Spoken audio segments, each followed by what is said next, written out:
Estamos aquí con una nueva entrevista para Sportmaníacos. En este caso estamos con Mikyx, support de G2, que acaba de ganar en esta última partida del viernes contra Misfits. Y vamos directamente con la entrevista. First of all, Mikey, thanks for your time, thanks for your kindness. How do you feel about that after this game? Because we have seen you guys playing another different style, some different kind of picks. How did you feel about the draft, and how did you feel after the game after all?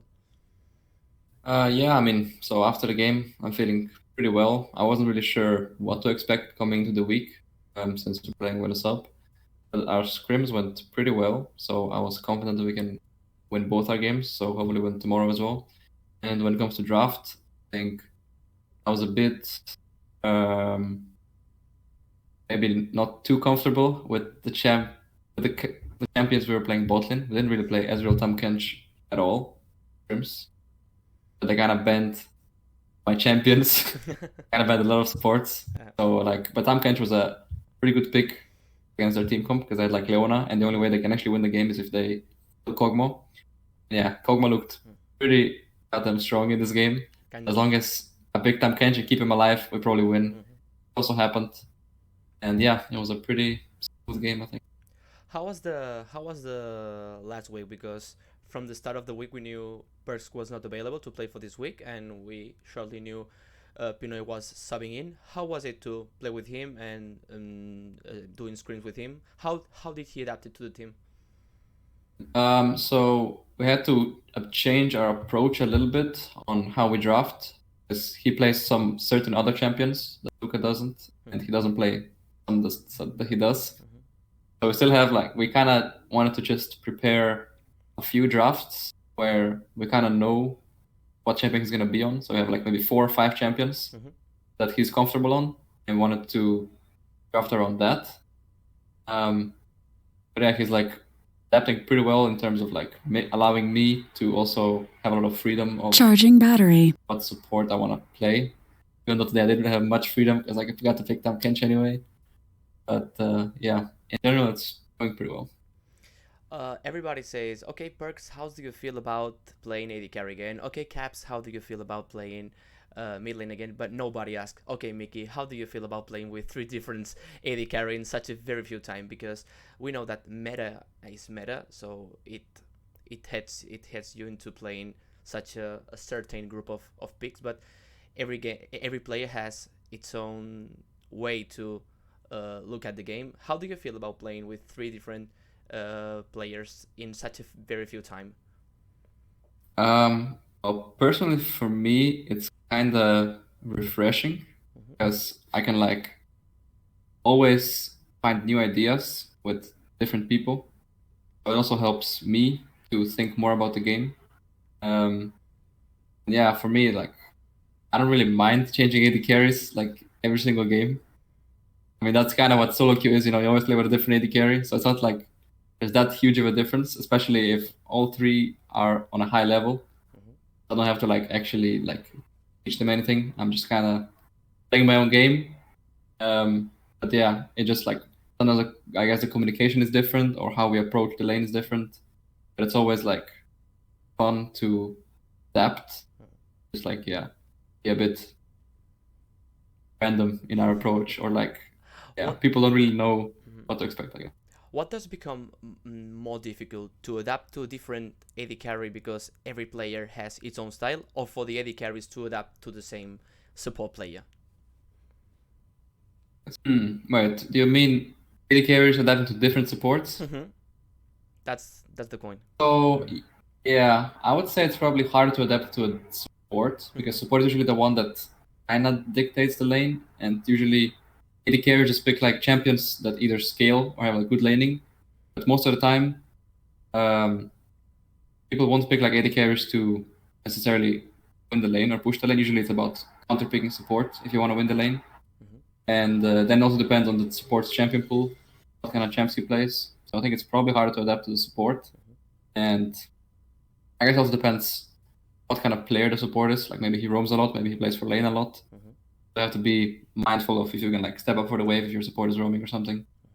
And for the support, it's just you can't just play your own game. Your AD carry is just farming. So yeah, basically every AD carry just farms, so you don't have to change much about your approach.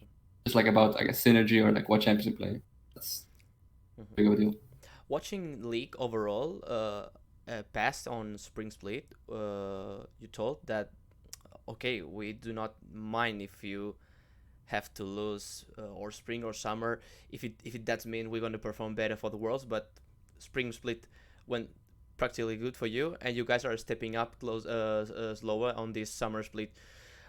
Despite of that, would you say that you are taking a more relaxed way to take the league for preparing for better for the playoffs and then worlds, or have your working of your work or your work in progress haven't changed that much?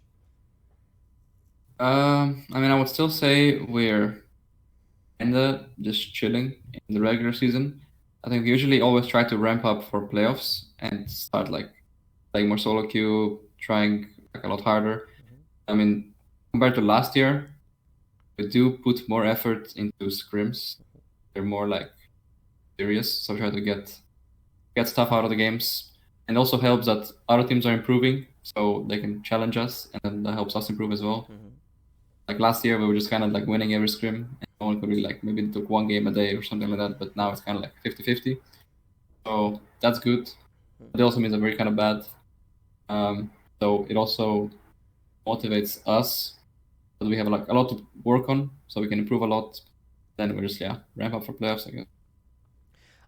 Previous weeks we have been talking with different teams and different players, and pretty few days ago, Giotto, the coach from Origin, taught us that the main difference he feels from Spring Split and Summer is that in Spring he felt like he could in every game or in almost every game he could pick whatever he wanted, like it was in a scrim, and he was able to feel comfortable against the majority of the teams in the league. But now every team in summer, maybe besides Schalke, seems to be a playoff contender. Do you feel the same?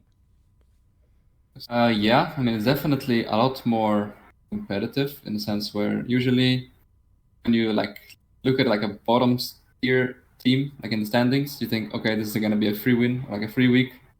But then they're actually pretty good. So and then you lose, and then oh, that sucks. But yeah, I mean, other teams just got better, I guess, or just like the lower teams. Even Schalke is not playing too bad. They almost won against Mad Lions today. They're playing like decent for the majority. Like Gilus was playing well. Um, and Vitality picked it up as well. There's not really any team that's like really, really bad. Well, I guess Schalke is like really bad, but like, yeah. Internationally talking, we always have been say that G2 is the one that mm, whose style plays more similar than the one played in LPL. Would you admit that G2 is getting closer to that style, or do you consider you have your own style particularly? I mean, I guess if you want to compare it to LPL or LCK, I'm pretty sure we're more similar to LPL. We like to fight a lot, and usually LCK games are not very active. They're just farming usually. But I think it's still much different. I think in LPL they're way crazier in their like level one sort of skirmishes or supports roaming for like grabs and stuff like that. No one in EU really does that much. Or yeah, a lot more proactiveness, I guess, in LPL. But if I would have to compare it, yeah, I guess we're pretty similar to LPL. Both LPL and LCK, is there any team or any particular player you feel could work for you or for you guys as a mirror or someone you can look up to? Not actually sure. There's like anyone like similar to us. Because I don't think we're like very good right now. But once we get good, then we can compare ourselves to like other good teams in other regions. Um, but if I look up to someone, and I'd like to watch all the top teams in LPL LCK. So DRX, top esports, for example. I think their supports are pretty good. Crisp also is still good. I like to watch those. And if I got to like an international tournament, I would like to play against Area, DRX support. He's like kind of a rookie, I think, pretty young, and everyone's hyping him up. So see for myself how good he is.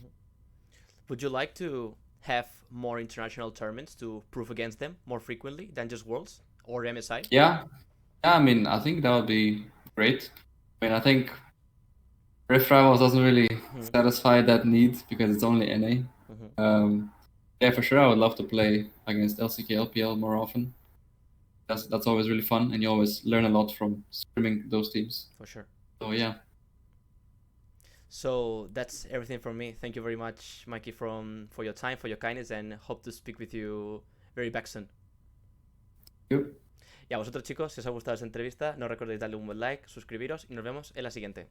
Hasta luego.